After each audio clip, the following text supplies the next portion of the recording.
Saudara, terjangan banjir di Kabupaten Aceh Tamiang tak hanya menyebabkan korban jiwa, tapi juga meluluh lantakkan wilayah itu.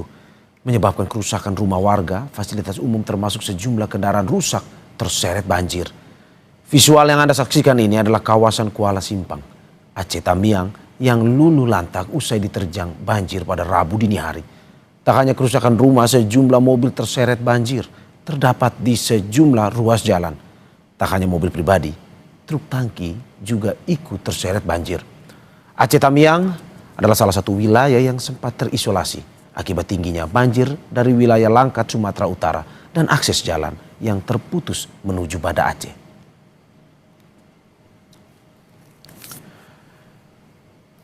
Dan untuk mengetahui lebih lengkapnya, saudara, kita sudah bersama jurnalis Kompas TV, Emir Syahpurban, dan juru kamera Dedi Ginting di Aceh Tamiang. Emir, selamat pagi. Saat ini tepatnya lokasi Anda berada di mana dan bagaimana pantauan kondisi terkini di sana? Ya, Mario dan juga saudara, saat ini saya berada di Karangbaru, Kuala Simpang, Aceh Tamiang, yang saat ini saya berada di atas pemukiman warga yang sudah rata dengan tanah. Dapat Anda lihat, saudara, di sekeliling saya ini merupakan bekas-bekas bangunan rumah warga yang hancur akibat diterpa banjir bandang yang terjadi Rabu lalu. Dapat itu visual yang Anda saksikan, saudara, adalah perkampungan bernama Kampung Dalam. Dapat Anda lihat di sini sudah rata dengan tanah. Hanya tersisa sisa-sisa bangunan dan juga mobil-mobil kendaraan yang juga ikut terdampak banjir bandang yang terjadi Rabu lalu, saudara. Terhitung dari hari Rabu, berarti sekarang merupakan hari ke-8 warga terdampak banjir bandang. Informasi dari warga tadi, saudara, mengatakan untuk bantuan sendiri sampai dengan sekarang belum merata, sehingga warga sangat kekurangan akan bahan makanan. Juga untuk bertahan hidup, warga terpaksa meminum air banjir ataupun air genangan yang terlebih dahulu mereka saring sebelum akhirnya mereka minum. Begitu juga, saudara, mereka terpaksa untuk bertahan ataupun tinggal di atas puing-puing rumah mereka karena memang mereka sendiri tidak tahu akan ataupun mau tinggal di mana karena rumah mereka sudah hancur. Sehingga masyarakat sangat mengharapkan, Mario dan juga saudara, untuk bantuan agar segera dipercepat, agar bantuan ataupun bahan makanan dapat dibagikan secara merata. Begitu juga dengan air bersih, warga sangat membutuhkan air bersih semenjak terjadinya banjir bandang yang melanda. Begitu juga dengan warga mengatakan membutuhkan posko-posko untuk tinggal sementara karena rumah mereka sudah rata dengan tanah, dan juga obat-obatan karena mereka khawatir rentannya terserang penyakit dengan kondisi saat ini. Semalam Mario dan juga saudara, saya sempat bertemu dengan Wakil Bupati Aceh Tamiang mengatakan bahwasannya 90% wilayah di Aceh Tamiang terdampak banjir bandang Rabu lalu. Sehingga memang banjir bandang ini meluluh lantahkan sebagian besar Aceh Tamiang. Kemarin kami juga berkunjung ke salah satu wilayah yang merupakan pusat perekonomian dari Aceh Tamiang, yaitu berada di daerah Lintang Atas. Di daerah sana, saudara, ketinggian air banjir itu mencapai lebih dari 4 meter dan membawa material berupa lumpur-lumpur tebal. Sehingga pasca banjir ini, daerah tersebut lumpuh total karena memang tidak dapat diakses. Namun pada kemarin kami sudah bisa mengakses wilayah tersebut dengan cara menumpangi mobil-mobil truk besar. Dan untuk saat ini akses dari dari Medan menuju Aceh Tamiang itu sudah dapat diakses oleh mobil-mobil pribadi seperti mobil SUV ataupun mobil kecil. Dan juga, saudara, pentingnya untuk menyediakan posko-posko di Aceh Tamiang ini karena memang pemerataan posko-posko pengungsian itu belum maksimal sampai dengan sekarang. Warga hanya mendirikan posko-posko secara mandiri dan juga meminta sumbangan-sumbangan kepada pengendara yang lewat, nantinya untuk dikelola untuk memenuhi kebutuhan mereka di posko tersebut, Mario. Ya, Emir, kebetulan karena Anda berada di lapangan saat ini, saya mencoba mengutip salah satu liputan kita di sana, bahwa kata masyarakat di sana, kami saring air di jalan atau banjir buat minum, katanya. Dari yang Anda saksikan saat ini, apakah betul Hingga saat ini warga masih terus berusaha bertahan, membutuhkan air bersih, tapi tetap mengonsumsi air banjir tersebut. Itu yang Anda saksikan saat ini yang bisa Anda laporkan atau bagaimana sebenarnya? Ya miris sekali Mario, karena memang salah satu hal yang terpenting yaitu adalah air bersih. Namun akses air bersih sampai dengan sekarang itu belum ada. Begitu juga bantuan berupa air bersih belum merata. Seperti liputan kami kemarin, kami mendapati seorang ibu yang terpaksa memberikan bayinya dengan genangan air banjir yang terlebih dahulu disari. Dan itu tentu mengiris hati kita. Seorang bayi diberi minum bekas ataupun dari genangan air banjir karena memang sudah tidak ada lagi akses air bersih di sini. Dan sampai hari ini saudara, warga sangat membutuhkan air bersih selain untuk memasak, juga untuk tentunya minum ya, karena khawatir sekali warga itu bisa dehidrasi karena ini sudah memasuki hari ke-8. Kita bayangkan saja, kita dalam satu hari saja kita tidak minum itu sudah dehidrasi yang cukup ya. Bayangkan saja warga di sini 8 hari itu tidak bisa mengkonsumsi air karena memang terbatasnya air bersih di sini. Dan saat ini saudara, saya berada di sebuah rumah yang masih utuh akibat terkena ataupun terdampak banjir bandang lalu. Di sini saya sudah bersama warga ataupun korban banjir yang terdampak. Saya ingin bertanya mengenai akses air bersih. Saya izin bertanya kepada Abang. Jadi bagaimana cara bertahan hidup tanpa adanya air di wilayah ini pasca terjadi banjir, Bang? Kami Bang di sini 13 orang di atas tank kami.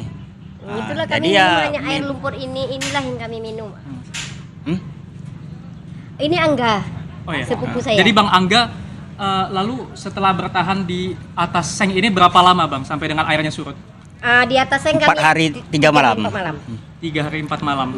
Lalu setelah banjir terjadi bagaimana bisa bertahan hidup sampai dengan ini kan sudah memasuki 8 hari. Bagaimana bisa bertahan hidup sampai dengan saat ini? Ya menunggu-nunggu bantuan lah Bang. Nunggu-nunggu bantuan ya, habis itu ya apa yang ada yang di sini ya kita minum kayak air sumur sisa kan. Dan betul Bang mengkonsumsi air bekas-bekas genangan banjir nih Bang? Iya Bang ya. Mau tidak mau lah Bang kan. Baik, sampai saat ini belum ada bantuan yang merata dari pemerintah, benar itu Bang? Betul Bang. Namun saya sempat melihat tadinya ada helikopter lalu lalang. Kalau boleh tahu itu apakah menjatuhkan bantuan atau seperti apa ya Bang? Untuk saat ini di sini memang ada, nggak tahu lah dia jatuhkan di mana kan. Baik, terima kasih Bang Angga atas waktunya. Dan itu tadi saudara wawancara saya dengan Angga, salah satu korban yang terdampak banjir bandang lalu. Dan saat ini saya ingin kembali menanyakan korban banjir lainnya. Sudah bersama saya dengan Ibu siapa Ibu? Vira, Pak. Baik, Ibu Vira. Boleh diceritakan Ibu bagaimana Ibu bisa bertahan sampai dengan 8 hari pasca banjir bandang kemarin? Bicarakan yang mana nih Bang? Bagaimana kemarin Ibu bisa bertahan pada saat terjadi banjir? Kami dievakuasi ke PLN itu, diambil. Bertahan hidup kami ada rezeki dikasih Allah, kayak yang anyut-anyut itu diambil berenang-berenang. Tapi sampai sekarang kami mohon Pak, bantuannya. Adik kami itu sakit. Kami belum ada turun apapun di sini, belum dapat bantuan apapun. Kami mau konsumsi air banjir itu. Ada sini banyak yang sakit Pak. Kami mohon, belum ada apa-apa kami di sini. Pesawat lewat, belum ada turun apa-apa di sini Pak. Kami ada itu sakit, ada yang sakit, ada anak-anak. Ini mulai batuk-batuk kami Pak. Ya saudara, selain itu Bu Vira kalau boleh tahu untuk bertahan hidup untuk minum itu seperti apa Ibu? Minum kami air genang-genangan ini, nanti ada dapat aqua yang sisa-sisa hanyut-hanyut, bahkan makanan yang di jalan-jalan itu Pak, yang ada yang anyut-anyut, yang bekas-bekas, yang ada di jalan lah, itulah kami makan. Baik, sampai saat ini bertahan di mana Ibu? Ini di sini untuk sementara waktu di situ itu pun kami belum ada tenda Pak, untuk tenda, untuk kain, untuk apa kami nggak ada kain, nggak ada tenda. Ini tenda pun dipasang belum ada itu Bang. Tuh kami baru pasang tenda kan. Tenda aja kami nggak ada Pak, mesti kena hujan panas, kena angin abu-abu, kami belum ada bantuan apa-apa kami Pak. Artinya jikalau Ibu turun hujan itu seperti apa, Bu? Kebasahan lah Bang, kebasahan kami, nggak tahu kami bilang kayak mana. Terakhir Bu, apa yang Ibu dan korban lainnya butuhkan? Sandang pangan yang terutama kami Pak, untuk obat-obatan adik kami itu obat-obatan. Baik. Rumah Ibu di mana? Kalau boleh tahu Ibu tinggal di rumah yang di mana ya rumahnya ya? Saya di Kampung Landu di sana. Di sana kan duluan kena di Kampung Landu. Saya mengungsi kemari di adik karena ini paling saya rasa tinggi, rupanya sama aja. Oh baik, terima kasih banyak Ibu Vira atas waktunya. Dan itu tadi saudara wawancara saya dengan salah seorang korban banjir lainnya. Dan saya memberitahu juga bahwasannya selain makanan dan juga air bersih, hal lainnya yang dibutuhkan adalah listrik dan juga komunikasi yang sampai saat ini terhambat. Itu juga membuat permasalahan bagi korban maupun warga yang datang ke Aceh Tamiang. Dan saat ini saudara, saya akan mengajak Anda melihat posko yang dibuat secara mandiri oleh masyarakat. Tepatnya saat ini saya berada di Kampung Dalam di Karangbaru, Kuala Simpang, Aceh Tamiang.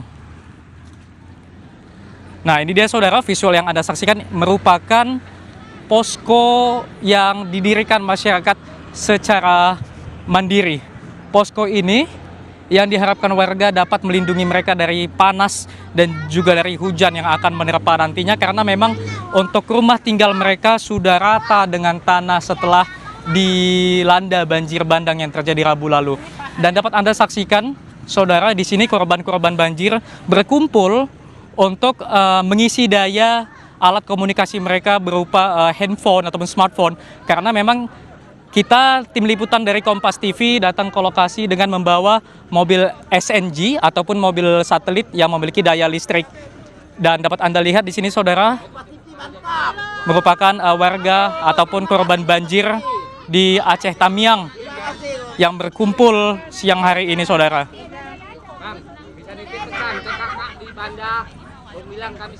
Dan saya ingin mengajak Anda lagi untuk melihat seperti inilah kondisi di Kuala Simpang di Aceh Tamiang saudara. Warga di sini berkumpul untuk mengisi daya alat komunikasi mereka, karena memang listrik sampai dengan saat ini masih padam. Begitu juga dengan akses komunikasi ataupun akses internet yang sampai dengan saat ini masih sulit untuk didapatkan. Dan saudara, saya ingin mengajak Anda mewawancarai salah seorang warga lagi yang merupakan korban banjir. Langsung saja kita sapa. Selamat siang Pak, dengan siapa Pak? Ibon, Bapak Ibon. Baik, Bapak Ibon, kalau boleh tahu Bapak tinggal di mana Pak? Kota Lintang Bawah. Kota Lintang Bawah. Bisa Bapak ceritakan mengenai kondisi di Kota Lintang Bawah Pak? Kalau saya, pandangan mata saya 100% Kota Lintang Bawah hancur. Cuman ya rumah semuanya hancur. Makanya Kak, kami sekeluarga aman Kak, selamat Kak. Kakak dengar di Banda Kak. Uci, kami selamat Uci yang di. Semua kami selamat, tinggal nyawa aja lah ini badan. Itu aja lah Pak, kalau 100% Kota Lintang hancur Pak. Akses jalan pun masih terputus, kami cuman manjat pohon, apa semuanya. Yang ada tinggal semangat hidup aja lah Pak. Itu aja lah Pak. Pak, artinya setelah banjir yang terjadi, nggak ada lagi yang tersisa Pak? Nggak ada yang tersisa lagi Pak, cuman baju di badan. Di sana pun kami di kampung makan, minum air bersih pun nggak ada lagi Pak. Cuman air itulah yang kami masak. Beras pun sekarang udah kehabisan lah semua, rata-rata kami keluar udah kehabisan Pak. Kita saling tolong-menolong lah apa adanya Pak. Tapi alhamdulillah masih bisa lah kita bertahan hidup Pak. Pak, Bapak katakan tadi rumah Bapak berada di Lintang Bawah, benar Pak? Itu bagaimana cerita Bapak bisa sampai di lokasi ini? Saya alhamdulillah sekeluarga, saya anak 3 sama bini. tetangga lah yang nolong dari Rabung ke Rabung lah kami ke rumah tertinggi Pak. Rumah saya kan di belakang masjid bertingkat. Ke Rabung lah, di atas Rabung lah kami rata-rata selamat Pak. Di atas seng. Ada rumah satu lah yang bertahan di situlah Pak kami Pak. Kalau boleh tahu bagaimana Bapak bisa apakah berjalan kaki, apakah menumpang kendaraan atau seperti apa Pak? Yang sekarang ini. Kalau sekarang ini kami keluar ya dari jalan lah tuh. Dari Kota Lintang kami keluar. Akses bisa dari Puskesmas terus ke Gang Aceh bisa. Cuman di sana kan mungkin udah bau kali kami nggak sanggup. Makanya kami keluar dari jembatan. Ya melewatin sisa-sisa puing bangunan lah Pak, saya bilangin. Nih. Kalau boleh tahu Pak, tadi Bapak ada menyinggung soal bau atau aroma tidak sedap. Itu apa ya Pak kalau boleh diceritain? Ya binatang sana ada yang mati. Kemarin mayat kami keluarin di sana ada 3, ada dapat kami keluarin. Nah itulah yang saya lihat ternyata sama Datuk Kota Lintang. Kami di Simpang Sakinah tuh mayat kami keluarin 3. Nah habis itu bangkai-bangkai binatang lah lagi mungkin yang ini. Di situ ada lembu kan di SMP, lembu cukup banyak mati. Nah SMP 1 Kuala Simpang lah. Nah itu. Baik, terima kasih banyak Bapak atas waktunya. Iya Pak, makasih Pak. Ya itu saudara, saya tadinya kembali lagi menanyakan ataupun berbicara dengan salah seorang korban banjir yang mengatakan akibat ataupun pasca banjir beliau tidak memiliki apapun yang tersisa, begitu juga dengan korban-korban banjir lainnya. Mario. Ya Emir, sungguh mengiris hati laporan yang Anda sampaikan kepada kita ini dengan kondisi yang Anda sampaikan dari beberapa narasumber yang Anda wawancara, mulai dari yang saya ingat tadi bahwa mereka bahkan anak bayi ya, anak kecil harus meminum air banjir yang sudah berlumpur di sana untuk bisa bertahan hidup. Belum lagi juga ada yang masih belum mendapatkan bantuan pangan. Kalau kita lihat apa yang Anda perlihatkan kepada kita bahwa hampir mereka melakukan pengungsian secara mandiri, membangun tenda-tenda semi permanen yang dibangun di sekitar rumahnya. Anda mau sampaikan kepada kita dari visual yang Anda perlihatkan kepada masyarakat Indonesia ini bahwa apakah betul mereka ini nantinya ini akan tidur beratapkan langit tanpa ada atap ataupun posko pengungsian yang memadai kepada mereka di saat mereka juga harus menunggu bantuan pemerintah yang sampai saat ini belum tersentuh kepada mereka, dan juga masih anak-anak kecil yang kita lihat ya harus bertahan hidup bersama orang tuanya di situ. Seperti itu. Ya Mario, benar sekali. Terbatasnya tenda-tenda ataupun posko-posko pengungsian mengharuskan warga untuk mendirikan posko-posko mandiri. Dapat Anda lihat di sini. Di sini posko pengungsian ini hanya beratapkan terpal. Yang tadi warga mengatakan terpal ini baru saja dipasang. Artinya hari-hari sebelumnya warga hanya tidur beralaskan langit. Benar sekali Mario. Sehingga warga jika hujan akan kehujanan. Jika panas terik seperti siang ini, warga terpaksa menahan teriknya matahari. Dan begitu juga di sini tidak hanya orang dewasa, ada juga anak kecil, ada juga orang yang sedang ataupun korban banjir yang sedang sakit, Mario. Dan tentunya warga sangat mengharapkan untuk pemerintah segera menurunkan bala bantuan. Dan saat ini saya akan mengajak Anda lagi, Mario, dan juga untuk mewawancari salah seorang warga. Selamat siang Bapak, dengan Bapak siapa? Siang, dengan Pak Samsudin. Pak Samsudin, kalau boleh tahu tinggalnya ataupun rumahnya di mana ya Pak? Titiknya tepatnya kami di Aceh Tamiang, Karangbaru, Desa Dalam. Baik Pak. Bagaimana Bapak bisa bertahan di lokasi ini tanpa adanya atap yang menaungi Pak? Ya, kami coba bertahan untuk mencari tempat dataran tinggi ataupun toko-toko setempat agar bisa kami menyelamatkan diri dan membawa keluarga-keluarga kami dari bencana alam yang sangat dahsyat ini Pak. Baik Pak, ini saya lihat ada terpal yang dipasang Pak. Kalau boleh tahu bagaimana bisa mendapatkan terpal ini Pak? Terpal ini kami dapati di pinggir jalan dan kami menjumpai barang-barang yang ada di tempat-tempat kami tinggal ini. Kami gunakanlah sebaik-baik mungkin untuk menaungi kepala kami yang sangat panas dan hujan apabila malam hari. Baik Pak, selama 8 hari pasca banjir, bagaimana ataupun apa yang dikonsumsi sehari-harinya? Kami mendapatkan dari warga-warga yang banyak membantu dari air minum seperti aqua dan juga kami mencari sumber-sumber air seperti sumur maupun galian-galian yang ada di depan-depan kami. Kami gunakan airnya untuk minum, untuk mandi, untuk menyuci pakaian anak-anak bayi kami, dan untuk keperluan sehari-hari kami di sini selama pasca banjir. Baik, terima kasih banyak Bapak atas waktunya. Siap. Selalu diberi ketabahan. Dan Mario, selain tidur beratapkan langit tadi seperti yang Anda katakan, saya akan menunjukkan ataupun menggambarkan kepada Anda seperti apa air banjir ataupun genangan air yang dikonsumsi oleh warga. Di sini saya menunjukkan visual, ini adalah air ataupun genangan banjir yang mana warga terpaksa mengkonsumsinya karena ketiadaan air bersih ataupun bantuan air bersih sampai dengan saat ini. Nantinya air-air yang berlumpur ini, air banjir yang berlumpur ini akan disaring terlebih dahulu oleh masyarakat untuk nantinya lebih aman dikonsumsi. Dapat Anda lihat puing-puing rumah yang habis ataupun rata dengan tanah karena dilanda dengan banjir. Dapat Anda lihat di situ ada seperti bekas toilet dan juga ada di sini merupakan ruang utama sebuah rumah, Mario. Ya, terima kasih Emir Syahpurba dan Dedi Ginting atas laporan. Kita berharap pemerintah bisa cepat memberikan bantuan ke lokasi Anda melaporkan saat ini. Tetapi tetap tahan karena kita akan terus mengupdate kondisi terkini dari sana lagi. Terima kasih sekali lagi Emir Syahpurba, Dedi Ginting. Selamat bertugas kembali dan tetap utamakan kehati-hatian. Dan saudara jangan kemana-mana karena breaking news akan kembali tetap di Kompas TV bersama rekan saya Bella.